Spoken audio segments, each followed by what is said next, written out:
All right, welcome back to A Take on the Academy. I'm your host, Matthew Sprosty, and today's episode is a little different, a little historic, and filled with fire puns. But before we get to our guest, we're joined today. I'm so happy. I'm so actually more comfortable because I have my friend and co-host and Podcast Nation compatriot from Second Chance Cinema, MC, joining me today to do an interview.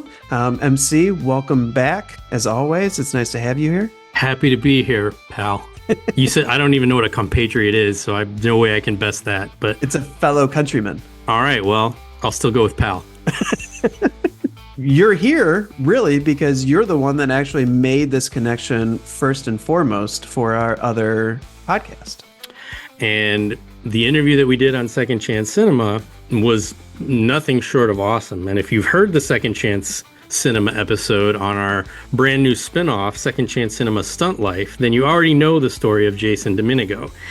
He's a man whose career has literally been built with fire. And in that conversation, we talked about his remarkable journey through Hollywood stunts, why Mr. T holds a special place in his heart, and what it means to put your life on the line for the sake of movie magic. But today, we're not talking about the risks. I mean, we'll talk about some of the risks, but we're really going to focus on the reward because Jayson just won an Academy Award for scientific and technical achievement for his groundbreaking fire gel. And actually, the day before we recorded this episode, he had won an Emmy. It's a product developed by his company, Action Factory, that's changing how stunt professionals safely work with fire. We're going to talk about the science, the innovation, and of course, what it was like to be told he won an Academy Award, to attend the ceremony, and to stand there as the Academy recognized his creation as part of the evolution of filmmaking himself. So before you listen to this episode, if you haven't already, go back and listen to the Second Chance Cinema Stunt Life interview with Jayson Duminego. But for right now, settle in. Because today on A Take on the Academy, we're talking about what it's like to make movie history and live, actually, to tell the tale. So we join that interview already in progress.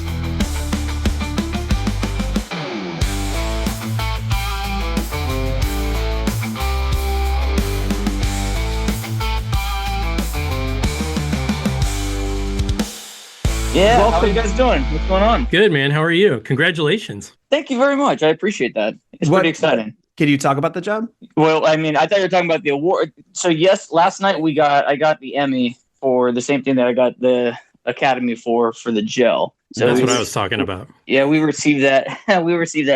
Last night. So it was a good night. Spro, what did you think I was talking about? Is there something else we should congratulate Jayson? Well, we delayed this recording because he got a gig. And so that's what I was congratulating about.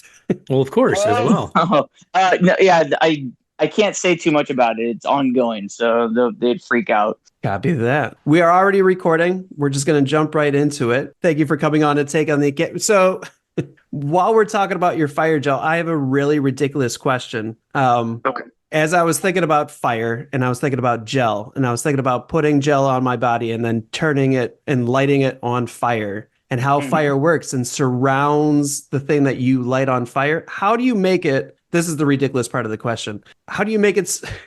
I guess I'm just saying, like, how does it work? Like, how do you make it so the skin does not burn when you put fire to the gel that you cover on your skin? The gel is an insulator. And so its whole purpose is to take that heat energy and disperse it over a tolerable area of the skin. So the way I describe it, I don't know if we spoke about this last time, but I describe it when I'm doing like a class or just explaining it to a stunt person that might be interested in fire. It's like a bulletproof vest. Right. So the bullet comes in and it has a very small surface area at a very high velocity, a lot of energy. And that vest disperses that energy over a larger area and makes that hit survivable because it's managing the energy. And so I often will refer to Action Factory as an energy management company because we're managing, like when we do a fight, where's the punch going? You know, we're managing that energy. Whereas if we're doing rigging and the shock load is going to occur in the system, where is that energy going? Same thing with fire. So the heat energy needs to be dispersed so that we can give the illusion,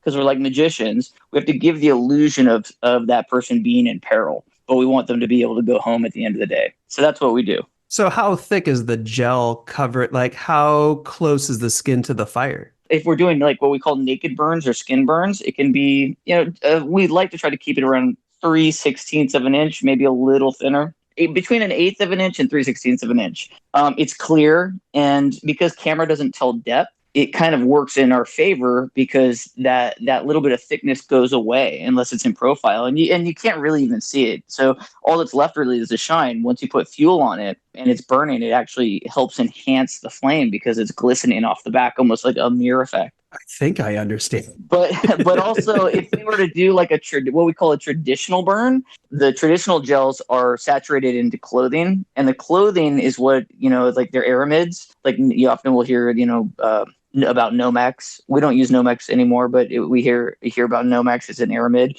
and so it holds the gel in place. And the gel itself during a stunt burn is the insulator. So I'm trying to visualize this. So when you soak an item of clothing, does the stunt performer have anything on between their body and that article of clothing? Not generally. No. So really? So yeah, then it goes right on, like a sopping wet pair of long johns. Okay, and that's enough to protect them from being burned. Several layers, and if you think about it, I mean, look, we've had really unusual, kind of suggestions and requests that come into the company because we don't sell our product to the general public. Those fire products are specific to union stunt and effects professionals. And so we've had people come in and say, well, I want to buy it. We say no. And they say, okay, fine, well, I'm going to do my own thing. And then they've come back and said, well, I did a burn and I used, like tapioca pudding, I think was the most unusual one. And quite literally anything can be an insulator. So like if you're sitting inside of your house and you light your roof on fire, you could probably quote unquote burn for however many minutes before the fire comes through the roof and kind of gets you. So anything can be an insulator, but our job as professional stunt performers is that we need to make it look like you have no protection. And that's where very, very thin protection that is, highly specialized protection comes into play. And if it's not implemented correctly, you can still get burned. I mean, there's still real risk, especially when you're doing things like what we call an open face burn, where yes, you can have gel on your hair and your face, right? But how do you protect your eyes? How do you protect your airways, your ears? These are things that most people don't even think about. And I think they're going to slap some stuff on their skin and it'll all be good and fine until they're lit up. You see these videos all the time of people lighting themselves on fire and kind of hoping for the best because their friends thought it was funny at a party. And what you don't see, and we did talk about this before, is that you don't see the end result. All of the surgeries, all of the, your eyelids being removed and then having to be replaced with like your butt skin because you decided that you wanted to do it the wrong way.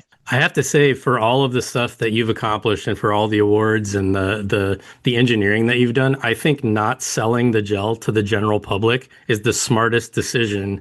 Like that's the most intelligent. You're exactly right. Like boneheads would go on Amazon and buy it, and then you'd see it on YouTube, and yeah. Well, I mean, there's the business side and the legality side, right? So the lawyers are happy that we don't sell it to just anybody. But, if you can't get a mass marketable product, then you don't really make a lot of return on your investment, so to speak. But we're doing just fine, and I'm happy that no one's out there trying to burn themselves improperly. So we have a good track record. I want to keep it that way. Well, let's talk about Action Factory. How did this company come to exist? The evolution, it started in high school. I wanted to have a stunt company all the way back into high school when I started to think about kind of the entrepreneurial aspect of stunts. How do I expand beyond just falling down for a living? The general route in stunts is like a career path or a hope of a career path is you get into stunts, you get hot, you begin gaining enough notoriety that people are going to hire you as that's your career as a stuntman or a stunt woman. And then you graduate into stunt coordinating. And then ultimate goal is to like be a second unit director. And I just wanted to go a little different route in the sense that I wanted to expand beyond just what I could do as an individual and how can I collectively build something bigger than myself and still, be able to have a career and have it kind of be in line with being a stunt performer. And so Action Factory was the right answer. Plus, I enjoy performing. And performing is great, but then the design, the development, bringing products to market is very satisfying on maybe a more intellectual level. And so it really satisfied my whole being, if you were to put it kind of in a spiritual way. And And so from high school, I just, I kept my nose in books and my ear to the ground and kind of watched other people and had a lot of inspiration of just the people around me. And through lots of failure is a good thing because you're learning from failure. We were able to build the company. And the reason that Action Factory had it, because it was unnamed. It was just that I wanted to build this company that would develop,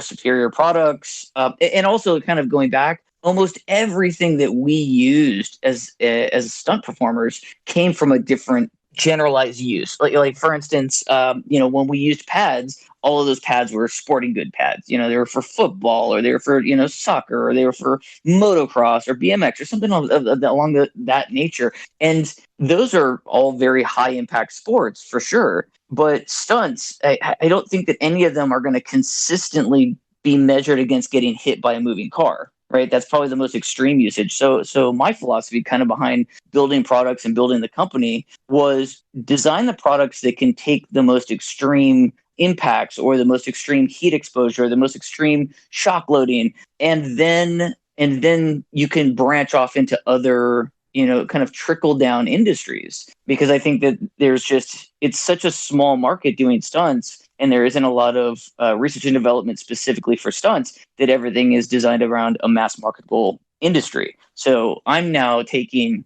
what we know from these kind of extreme exposures and building it into products that can help other industries, perhaps, and not necessarily the fire stuff. I know that we're really well known, especially right now, for the fire stuff. But we have a whole line of personal impact PPE, personal protective equipment, that is impact related. And so I'm very excited about that, because that is mass marketable. And I believe strongly, especially it's been 2 years in development, I believe strongly that it will outperform anything that is currently on the market. So yeah, keep an ear out for that. So you said that Action Factory, the glimmer, sort of started in high school, and you were kind of, looking around in high school for opportunities to get into stunt work. And I imagine that probably made the rounds. And I feel like that could go either way. Were you like super cool in high school because you were an aspiring stunt guy, or were people just like, what's this guy doing? What a dork. I had a very unusual high school experience, I suppose.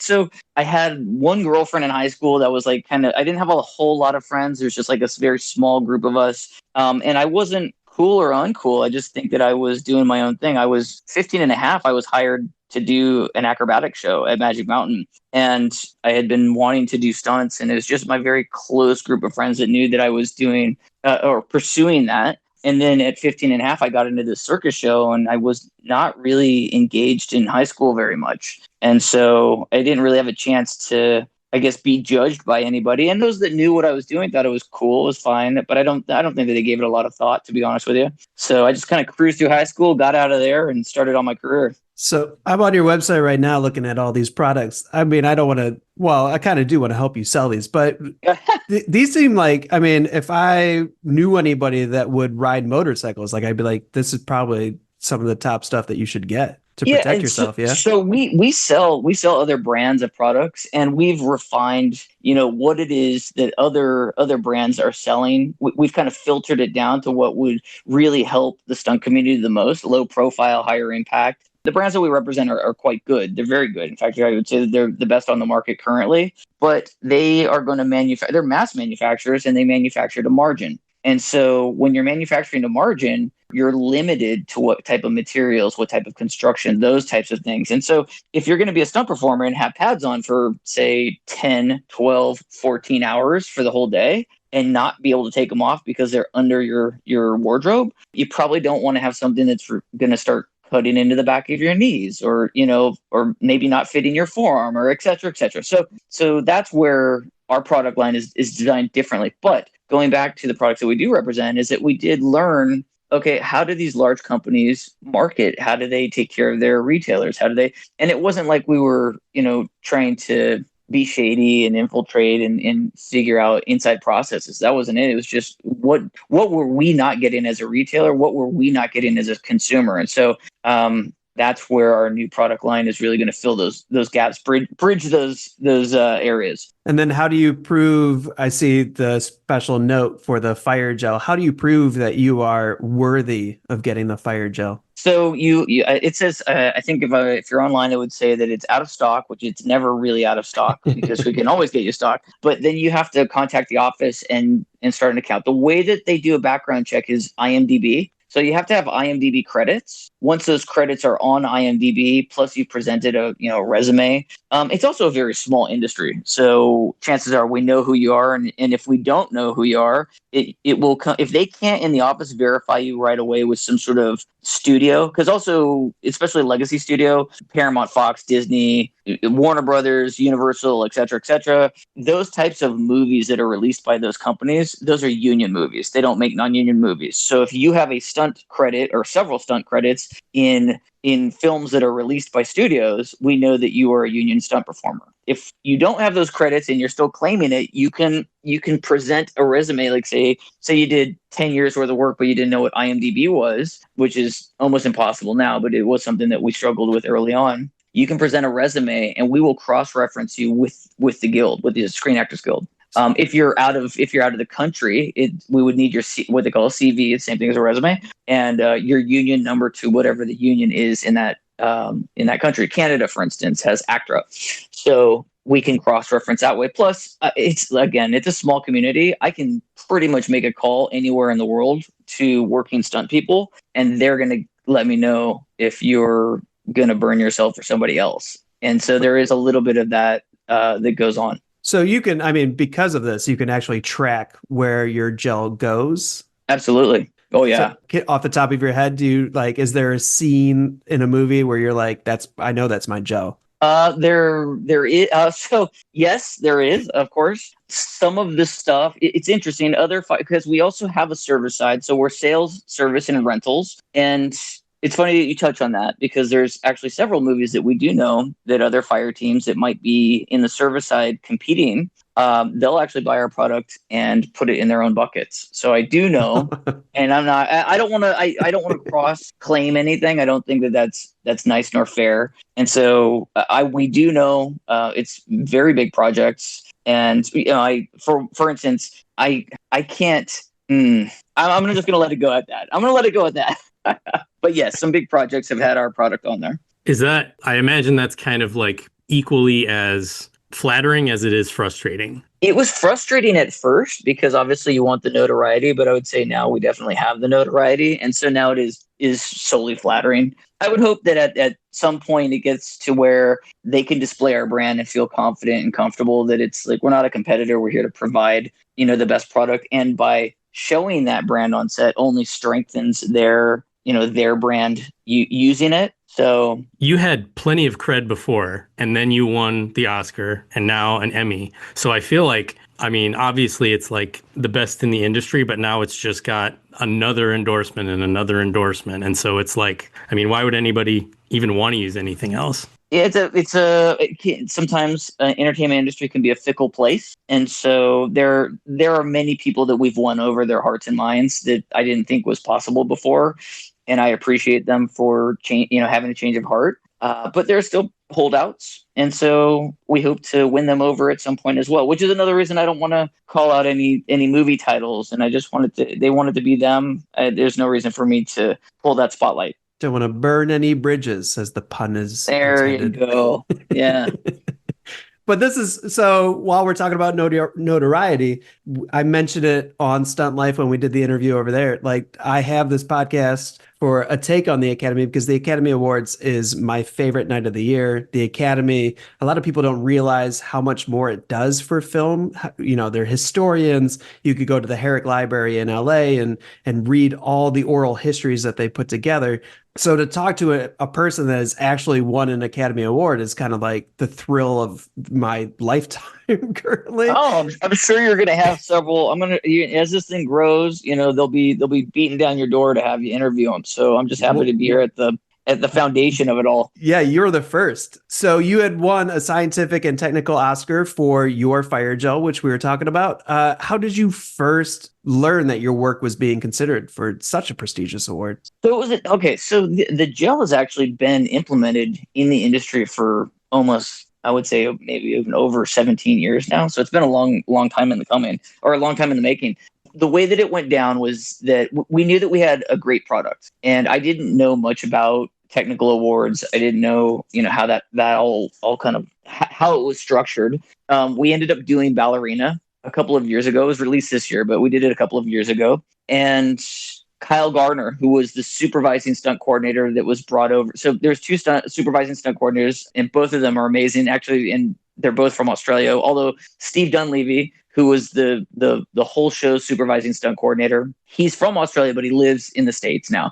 And then Kyle Gardner was from Australia, brought over. We all worked in Budapest together. So we ended up being able to, I guess you could say, quote unquote, test the gel in the most extreme circumstances on that movie. And Chad Stahelski, he was the one that created these sequences to be shot. They originally thought that we were not going to be able to accomplish all of what he envisioned because of what we ended up calling the dragon, which is the flamethrower. It was this beast that was only going to be for the CG elements, and then we were going to have the smaller flamethrowers to have the interaction. And when we got there, I started to do the testing, and I wanted to just step it up. And Kyle was like gung ho, and Steve was like, he's just kind of made sure that everything was we were going down this road safely, and he had our backs, and Kyle said, this is great. It was just this progression of how big can we do this before, if I get a little toasty, it's not my first rodeo. I understand you can't make an omelet without breaking some eggs. So I was like, well, how much can we push this thing?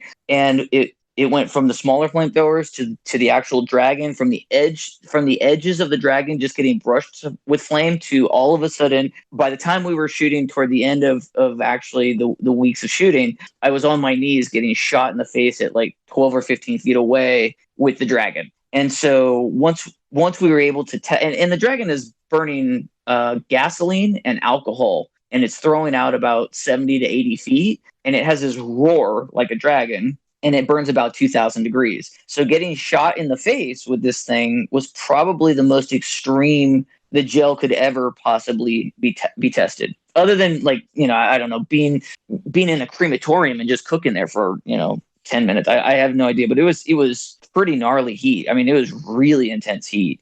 In fact, to give it a gauge, and I know I'm kind of going on this long tangent about it, but to give it a gauge, when I was not in the outfit and I was just close to the flamethrower, within 10 or 15 feet, the radiant heat from this flamethrower is so intense that you have to back up or you'll get burned. And that's 10 or 15 feet away from the actual jet. And so once that happened, once we did these things and we burned for as long as we did, and we never had to change out, and it didn't have to go on ice, and all of these things that traditionally that were necessary, Kyle, who is part of the Academy, said, hey, mate, this is pretty good stuff. You should really consider bringing this up to the Academy and having it evaluated. And now an evaluation process. So when you're dealing with the tech side, it's different than like what you see on TV. What you see on TV, you don't get to know ahead of time. It's voted on by committees and peers to get to that to the actual acceptance of the award. In tech, it's a committee, and I was so impressed with the Academy and the way that they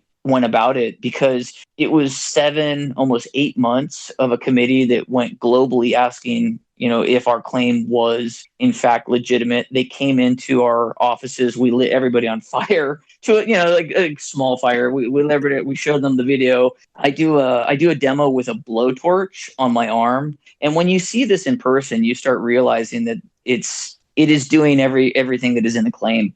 And so then once they saw it firsthand, then they went out into the universe and started asking other professionals, other competitors, other people that have used our product, even, what are your experiences? Is what they're saying true? And ultimately it was filtered down, and the claim went from, there's actually 3 kind of classifications of the tech awards. So there's a certificate, which there's been several stunt people that have gotten the certificate. Then there's the plaque, which is what I received. And then there's actually the Oscar is the full-size statue. So I have like a smaller version of the Oscar in a display, like a display type box.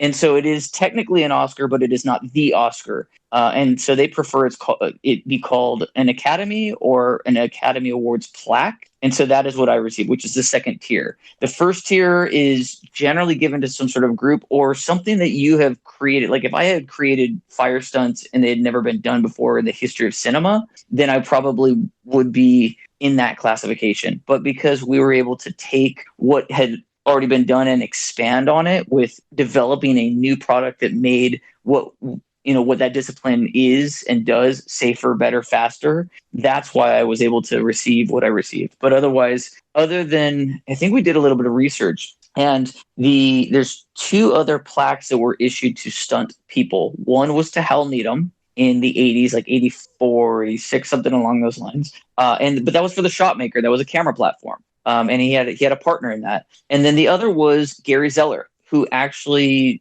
in the 80s developed some of the first hydrogels that kind of became standardized during that transition from dry burns to wet burns. And he received the plaque. And so he kind of blazed the trail, and I was able to expand on that and make what the gels are safer and longer lasting. Blaze the trail. Do you find yourself making fire puns more than the average person? I didn't even realize I did it, but okay. Yes. Yeah. So I have a question. Obviously, you can't get into like the proprietary ingredients or anything like that of the gel, but do you remember what it was like the first time you realized this particular mixture works? Oh, I remember exactly. Yeah, Okay. It was like 3 a.m. We were working on the skin burn gels. When I say it's me alone in like my kitchen at that time. This is going back like 20 years, and we were doing skin burns. Perry Barnes. So there's a little history of fires. I don't know. I don't want to stray too far off the topic, but I can talk about this stuff forever. You tell me, you guide me if it's just too much, and you can stop me anytime. I'm not going to be offended. But Perry Barnes, when I was like a young stunt pup coming up and I wanted to do fire and I had been dabbling in fire, I would go to a place called Filler, Filler, Filler Racing, I think it was. And they supplied all of the race materials. It's gone now. They supplied all the race materials, Nomax and what have you, to race car drivers. And the stunt guys would go there. And Larry Vilmer, who was just an awesome guy. He's kind of out of the industry now, but Larry Vilmer was the manager there. He's very, very nice, and would take the young Jayson and kind of talk to him about all the different fire picture, because there's like 8x10s. We have this saying in stunts, like all you have in the end, all you have are memory friends and 8x10s. And there was just 8x10s of guys doing a bunch of different fire stunts all over the wall in Filler, and one in particular was a gentleman named Perry Barnes, who I'm friends with. Now, I didn't know him at the time, but Perry Barnes was doing what they called a naked burn, skin burn. And he was standing in like a kiddie pool, and his arms are out, and he's kind of like a crucifix type position. And his arms and his legs are on fire with no clothes. He had shorts on, but no clothes, nothing covering, which at the time was just absolutely unheard of. And it was just a little trickle of fire. It was so rudimentary now for what we're doing, but it was groundbreaking then. And to the best of my knowledge, Perry's the first one to do a skin burn. So I take this in. I start building my career, and I can't let it go. And it's still not a standardized, it's not even part of the discipline. It's not in any way, but I can't get it out of my head. And so I was starting to dabble in the chemistry and the different things, and outside of the box, and all kinds of like just wild mixtures and potions and what have you. And one night I just got it right, because there's certain things, like it has to be clear. It has to obviously protect against the heat. There's a lot of products out there that are probably better insulators, but they're not going to look good on camera. In fact, I used to do a kind of a tongue-in-cheek thing, like when we were first really promoting this stuff. I would use like copious amounts of peanut butter on my arm and light it on fire. And the gimmick was, you can use peanut butter to do naked burns, but you shouldn't, because it looks terrible. And so going back to this discovery night, it was thin. I applied fuel, and it burned for, I want to say it burned for about 30 seconds, 40 seconds. And I just was like, I had that aha moment. My wife was sleeping, and I come screaming into the room, like, you got to see this, guys. It's like like I said, it's like 2 or 3 in the morning. You got to see this. You got to see that. I wake her up. She's like, is the house on fire? What, are you burning the house down now? What's going on? No. You got to come in here. She walks out and I apply it, and she's patient as hell, by the way, because she's still half asleep. And I light it and it wakes her up. She's like, oh my, wow, holy smoke. And so it was just a little patch on my forearm. And from there, we started testing more and more. And we started doing half bodies, and we started doing faces, and we started doing like, how far can we take it? How thin can we go? And from that skin gel, that's where the standardized gels came from, because of all of that research with the skin gels. And it's a totally different chemical blend, but it's kind of like the Edison light bulb thing, is that there's 1,000 ways to not make a light bulb, but there was a lot of other technology that came from those failures. And again, going back to the failures are really important. So if you're out there and you're listening to this and you're failing, keep failing. And make sure you document it, because you might be able to go back in those books, into those notes, and make something else that's totally great. And that's how the standardized gels came to be. The image of you and your wife just like saying how far you could take it. It's wholesome and comedic and like really inspiring, kind of like, I'm shocked that you did it in your kitchen. There's nowhere else and I'm like, I have to put a disclaimer, okay, because I don't want anybody to follow in those footsteps. But at the time, my house was the only place I could, and this is very small and controlled, like in the sink.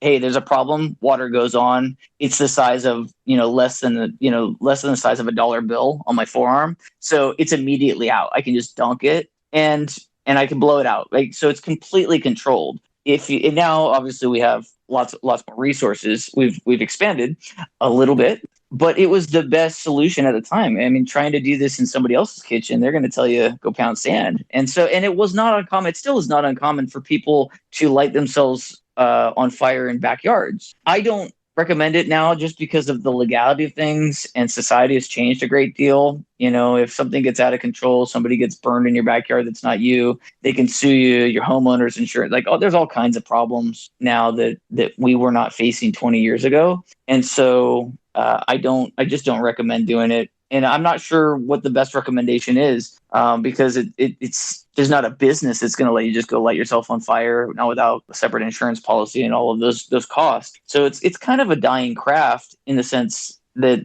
well, one, we're competing with computers, and two, there's not a lot of places to be able to train it. So I will say this: there are some stunt schools out there for newer people. There's the Stunt Performers Academy. A guy named Bonsai Vantali is a very nice man. I can't endorse it, but I can just say he's a good person. It's the best I know currently, but I'm not endorsing it, because I don't want the liability of somebody coming back and saying that they listened to me and they got hurt. But he is a very nice person. So that's pretty much the only place I know that you can do stunts, fire stunts, and not get yourself in hot water. Oh, there's another pun.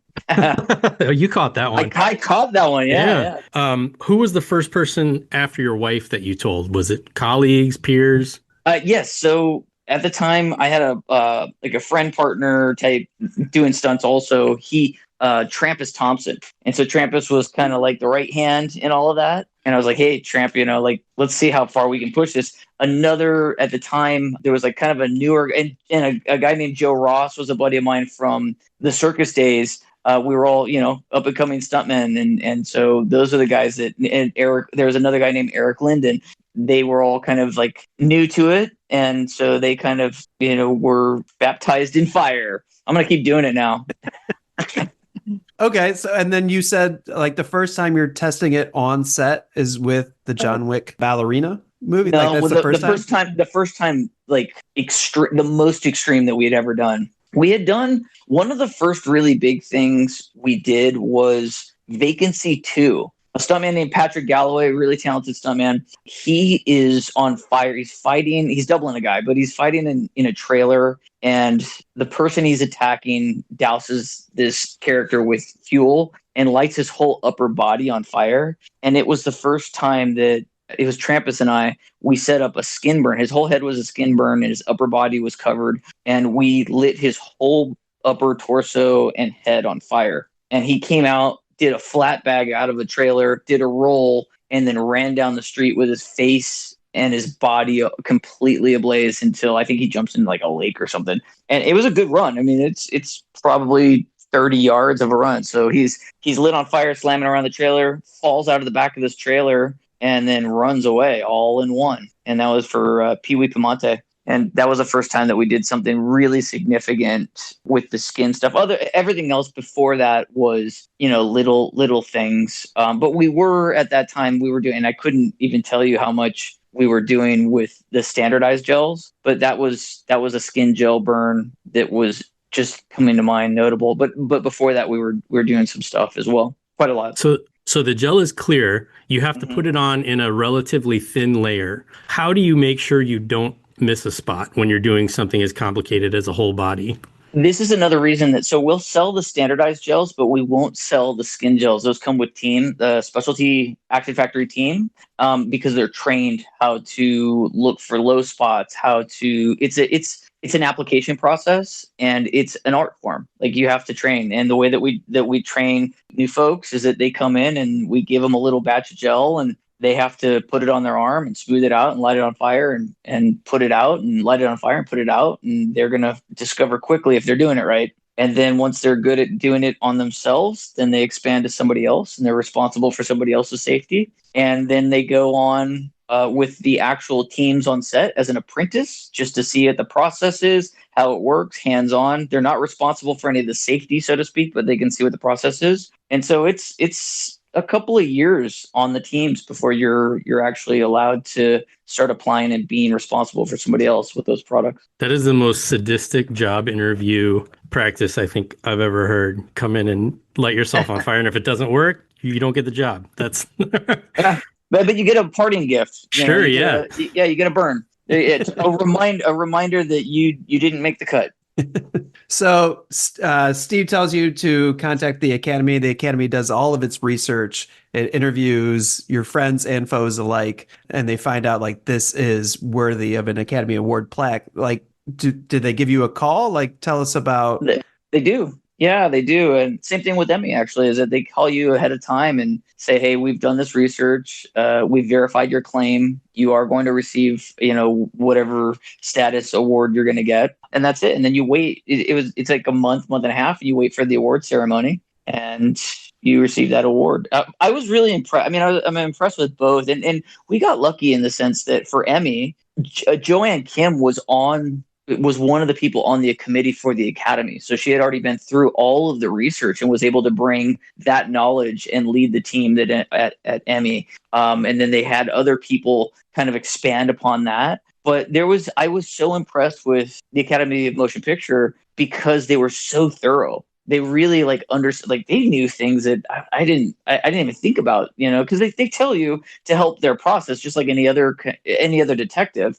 Hey, who do you work with? Who are your competitors? Who do you think is going to be able to do what you do? And you have to give them all that information, and they take it from there. And I didn't know a lot about the Motion Picture Academy before going through this process, but I'll tell you that I'm just so impressed with their professionalism, with the way that they structure their organization, and with just how they're archiving and securing the history of cinema.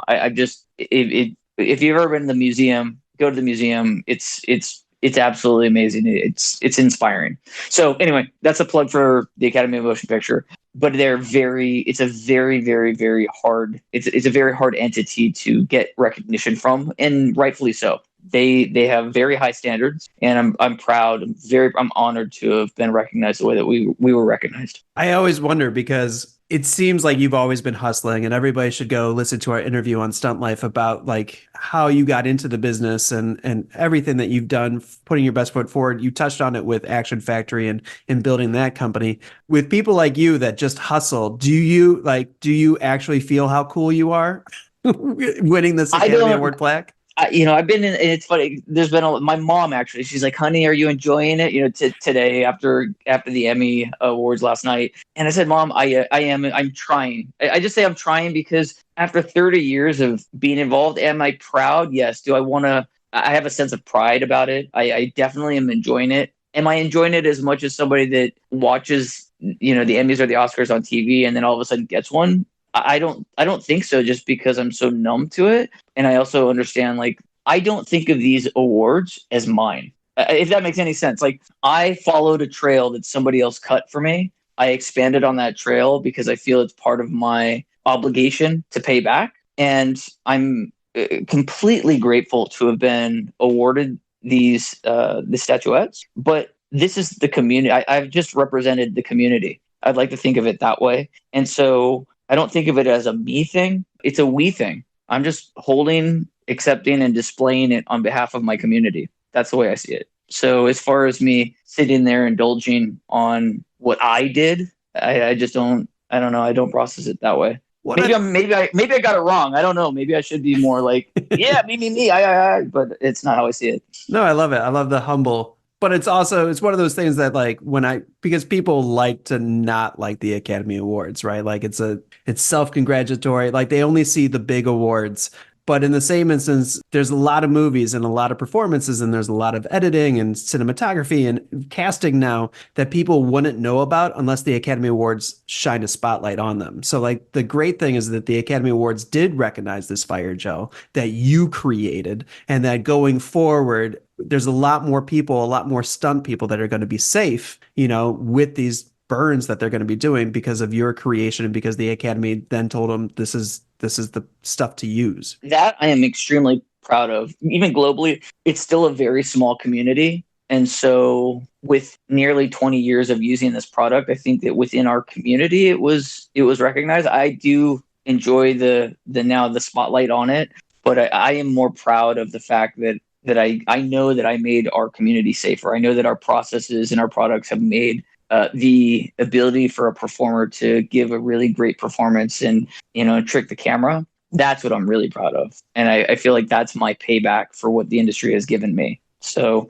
I do appreciate the awards, and from both television and from motion picture. And I am overjoyed to gain that recognition, maybe outside of the stunt community by entities that are, they're not solely and strictly stunt. So that I am extremely blessed and grateful for. But I'm really happy that I was able to produce something, create something to help keep people safe. So going back to that night, did you already have a tux? Did you have to get a tux? Which night? Which one? The Oscars. Oh yeah, no, I did. Jimmy O's. I'm going to do another plug. So Jimmy O's is a specialty tailor for 5'8". I'm like 5'3". Yeah, I'm 5'2". I'm lying. I'm 5'2.5". So I'm not the tallest guy in the world, and so you have to have your clothes made when you're my size if you want them to look halfway presentable. And Jimmy O's, JIMMYAU, Jimmy O's, and I think it's Encino. They make my clothes, they make my suits, and they made my tux. So I did have it. I didn't get a new one for Emmy. I just used the same jacket and pants, but I did get a new shirt and tie. So there you go. There's a plug for Jimmy O's for whoever's 5'8" and under. They do the 5'8" and under crowd. I'm with you. I'm 5'7". Oh, they'll do it. Yeah. Hey, if you're in LA, they'll take care of you. Jimmy's great. A tailored suit is badass, like, no matter what. That's sweet. Regarding the ceremony, like, can you take us through that night? Like, did you show up in a limo? Did you take an Uber? Just take us through that. Maybe if it had happened 10 years prior, I probably would have taken a limo. No, my daughter is now old enough to drive. And so she drove my wife and I in the family car, and she came and picked us up so we could have a couple of drinks. Yeah. She didn't come into the ceremony? No. She just dropped. She almost like our parents dropping us off with, teenagers. Mm-hmm. Like they had the full circle going on. Yeah, it was not glamorous in that respect. It was just a responsible thing to do. And with the tech awards, there's not like the red carpet that the televised version has, where you're going to pull up and get out of a limo. In fact, I don't even think they see the limos anymore in the. I don't even know how the televised version works nowadays, but I don't think they see the limos. No one gets out of a limo. You have to walk down and then go around to the red carpet. So there was like a step and repeat is what they call it. But there was no need to get a limousine and all that. So she just dropped us off, and it took place at the theater at the museum, at the Academy Museum, which is right across the street from the Peterson Auto Museum. So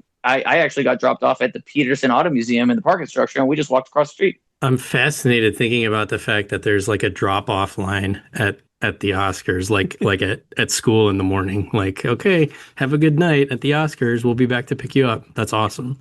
Yeah, yeah. We just make the phone call and the Batmobile shows up and your kid's driving it. It's awesome. Well, a lot of people don't realize, but like the Oscars night, they're walking through a shopping mall that just has red drapes covering up all the storefronts. So yeah, you're absolutely correct. I mean, they do red drape, but it's a beautiful venue. If you've ever been, it's I still call it the Kodak Theater. So I don't know what they call it now. They keep changing the names of the sponsorship, but it's a Kodak Theater, and it's a beautiful place. If you've ever been inside, it's quite lovely. We did an Apple. Actually, we did Fire for an Apple products. I forget what product it was. An Apple product spot in that theater. In the Dolby? Yeah, Dolby. That's right. That's what they're calling it now, right? Dolby. Yes. That's the naming rights currently. Who knows next time? But I was surprised when it makes sense to do it at the Academy Museum, like your night was held. I was surprised when they made the Academy Museum, they didn't make like a space for them to do all of their award shows there. The technical aspect of producing those shows, you got to remember it's only one night a year. So what do you do with it the rest of the time? It's a lot of property tax to pay.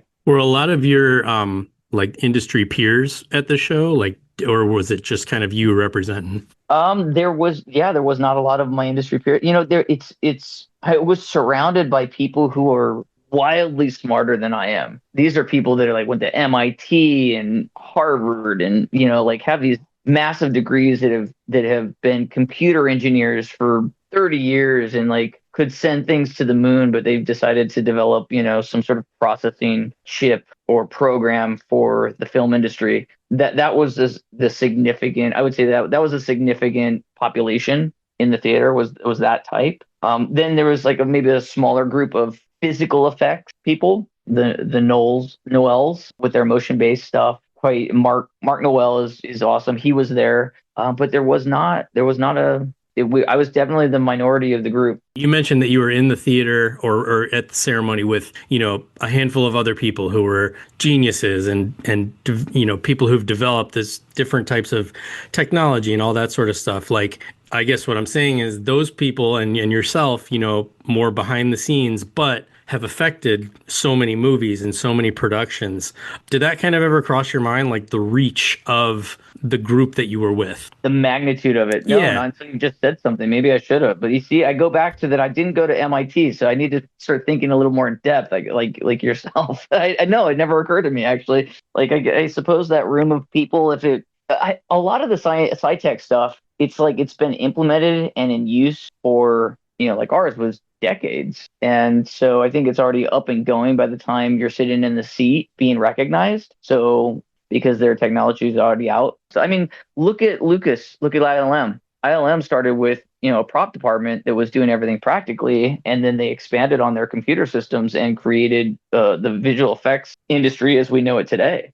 This wasn't on the pre-interview, but this is actually something that I think about all the time. Do you think, as an Academy Award winning member yourself, do you think that the Academy should separate now best effects into best special effects and best practical effects and have two awards for, the people that are putting together instead of using CGI, burning people? I think that the tech awards. If there's been a lot of effects friends that have gotten the technical side awards, so I think that they feel like they are representing those crafts in that regard. Okay. I think that the reason that Stunts is a little different is that we're on camera, so the audience is like the individuals are in front of camera, and perhaps that's the reason. That's some of the reasoning behind them allowing it. Do I think that everybody should? Yes. Do I understand the dilemma by the Academy? At what point do you have to draw a line in the sand? I do understand that as well, and so I'm happy that we're going to be recognized for the 2027 considerations. But I would love to see my effects brothers get representation as well. Since you have the pedigree now, where you've been recognized by the Academy as the next award, as the initial stunt design award is slated to be handed out, are you going to be involved with that at all? I don't think it's two separate it's just two separate entities. It's like I don't expect to be. Let's put it that way. It doesn't mean that it can't happen because I'm still very much involved in my discipline. So perhaps, but I think that there's a lot of other people that have spearheaded it, and they are very, very talented and extremely involved. So you have Jack Gill, you have Chris O'Hara, you have these people that are, voices in that side of the Academy, and I think that they're probably gonna have a lot to do with that. So I'm happy I'm gonna stay in my lane, but if I was asked, I'd be more than happy to help in any way I could. Finally, where do you keep your statuette? It is currently on my mantle down in the living room. It is currently there, but it will gain a home at Action Factory. I just want to make sure that the display case and it can be properly secured so that it can't, grow legs. Not that we have those issues at Action Factory, but with something that is so special and unique, I just want to make sure that it is secure. So it's about getting a proper display. I don't know who would be dumb enough to come into the house of the guy who invented this miracle burn gel, who's been working with a flamethrower called the Dragon, and have the balls to steal his Academy Award plaque and statue. That would be bananas. You don't have to worry about me. You got to worry about my two pit bulls, especially my male. He's the one you got to worry about. I'm a push. I'm fluffy compared to him. You know what? We never have a returning guest for Stunt Life, and you recommended The Thing from Another World, which MC and I watched and then did an episode on for Stunt Life, for Second Chance Cinema. We talked at length about that burn scene that you had us go to. Was it as chaotic for you to watch as it was for us to, because we were like, oh my gosh, they're just throwing fire everywhere in this room, in this small room. Absolutely. It's impressive. I mean, even doing what I do now and having the experience that I've had, boots on the ground in the battles of doing fire, I watched that scene and I'm still very impressed. I'm so impressed because they didn't have the technologies that we have today. And the whole room's on fire and they're throwing real liquid fuel on the guy in the suit. I mean, and you have to remember that those suits, they're dry suits. They're not wet suits. So like a wet, and when I say wetsuit, not like a surfing wetsuit, but they're not like a wet burn type of a setup where you have the liquid that can, oil and water doesn't mix. So when you throw a petroleum product or some sort of a lamp oil on those types of suits, it can sink in and you become a wick. And they don't have like all of the CO2 technology to be able to put you out quick. I mean, they were using blankets back then or water. And when you're doing a dry burn and your suit gets superheated and you put it out with water turns to steam. And so you end up getting steam burns. And I'll tell you from firsthand, the steam burn, I would rather have a 3rd-degree burn than a steam burn. Well, I mean, speaking of safety, we read that the entire suit that guy was wearing was just basically like a carpet of asbestos that they like wrapped him in. Yeah, foundry suits. Right. So, I mean, and I think what impressed us the most about the scene, or what stuck with me at least, was it kept escalating. Like the monster comes in and there's the initial burn, and we were both watching like, okay, that's pretty sweet. And then the guy throws the first bucket on him and you're just like, oh my gosh. And then there's another bucket and the wall catches on fire. And then the monster, while he's still on fire, goes over and like swipes at the girl and cuts a hole in this mattress that catches on fire. And it just keeps escalating and escalating and escalating. Yep. How do you imagine there's no way they could have rehearsed that. This is my personal opinion. A lot of people are going to disagree. I'm sure I'll get the squint eyes or the furrowed brows from the producers that may or may not listen to this. But I think planning in your pre-production was 100% necessary, and that the director knew what they wanted to see. And so all of that prep made that possible. I could be completely wrong. I mean, this goes way back before I was even born, right? But it seemed like the movies then had a lot more planning. They just creatively knew what it is that they wanted. And they probably shot a lot. They had a lot of footage to be able to cut between. And some of it, if you look at it, is actually repetition. So it's just a different angle. So like he'll throw liquid on to the burning thing and it flares up and it's running around and then it cuts back. And it's a different angle. And there's another bucket that gets thrown on. And I haven't seen it in probably about a year, maybe 2 years now. You'll see that they kind of not jump cut, but they use other angles of the same activity. If your theory is correct, that's almost even more amazing, because it looks like such chaos on the screen. But what you're proposing is that it was like planned down very meticulously, and so That's just that we were really, really psyched that you recommended that because we had a blast watching it. Oh, good. I'm glad that you guys liked it. Yeah, hopefully it kind of re-sparks some interest. Oh, good. I didn't even catch that one. You guys I didn't got even me catch doing that. it. I can't stop now. I hope this doesn't stick. People are going to start looking at me weird. So, but yeah, I hope it kind of sparks some new interest in this, in somebody renting it or pulling it up online. Glad you guys liked it. Well, Jayson, thank you again for another hour of your time. I couldn't be more grateful. You won an Academy Award, plaque, an Emmy. Mm-hmm. What's next? My hope is, and I think that we have a great chance at the Taurus Award for the work that we did on Ballerina. So I'm hoping that we're able to get some recognition there. And I've been told that there's talk about possibly the SAG Award for the firework that we done Ballerina as well. So we'll see what happens. The best stunt ensemble, but that would be really great. Way we can't do, what do they call it when you get like a Grammy and an Academy? I can't do EGOT. EGOT, yeah. Well, I'm not going to be doing a Grammy anytime soon. I can't even sing in the shower. Can't stand my own voice in the shower. So I'm not going to do a Grammy, but maybe that will be our version of it. Well, if you get the SAG, the Emmy, the Academy Award, and the Taurus, you could say you got a seat. I got a seat. Nice. We're gonna make it a thing. When you inevitably win both of those, can we reach out and have you back to talk about that? Reach out anytime. Yeah, I love talking with you guys. You're great. Oh, I appreciate that. Yeah. When am I getting that action figure? That's what I was just gonna say, man. Don't dangle the carrot. Don't dangle the carrot. No. And I owe you a million apologies. Every day I kick myself that I haven't mailed it, and I promise that I will do it very, very soon. And I apologize a million times. Yeah. When it gets here, I'll take a picture of the Emmy and the Academy, and it will be in the middle for you. How's that? That would be. It gives me even more motivation to carve time out to go send it. Well, thank you very much.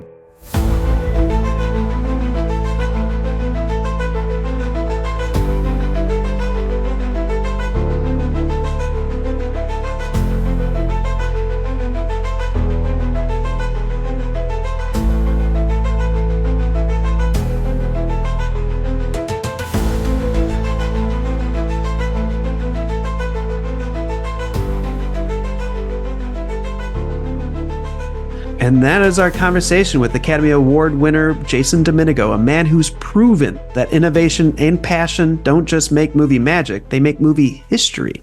Jayson's fire gel didn't just change how stunts are performed, it made the industry safer, smarter, and more sustainable for the people who risk everything to bring us those unforgettable moments on screen. It's a rare thing to see someone whose creativity literally saves lives and body hair. Let's be honest, and body hair. And now the Academy has honored that legacy the way it deserves. And one more plug, if you haven't heard our first interview with Jayson on Second Chance Cinema Stunt Life, you really need to check it out because it dives deep into how we got here, his early days in the world of movie stunts, and of course, an unforgettable story about Mr. T that really has to be heard to be believed. It's wild, it's inspiring, and it gives Jayson's Academy Award win so much weight. Exactly. This episode was about the moment, the night the Academy recognized years of dedication, danger, and invention. But that full story, you'll want to hear it on Second Chance Cinema Stunt Life. I mean, we're doing amazing things over there, MC. We talk about it all the time, but I'm excited that we are evolving even more as we go along this podcast journey together. We are like the single-celled organism rising up from the primordial soup, putting on our headphones and our podcast mics and changing the world one under the radar movie at a time. We couldn't thank Jayson enough for joining us twice, once on the other podcast of Second Chance Cinema and once with A Take on the Academy. And congratulations, man, if you're listening, not just on the award or the awards you're about to win, but for the work that made it possible. And to everyone listening, thank you for joining us here on A Take on the Academy. I'm Matthew Sprosty. I'm joined by my friend MC, reminding you that the art of film doesn't stop at what we see on screen. It's built by the people like Jayson behind the camera, behind the stunts, and sometimes behind the fire. Until next time, keep watching, keep questioning, and keep celebrating the people who make the movies that move us.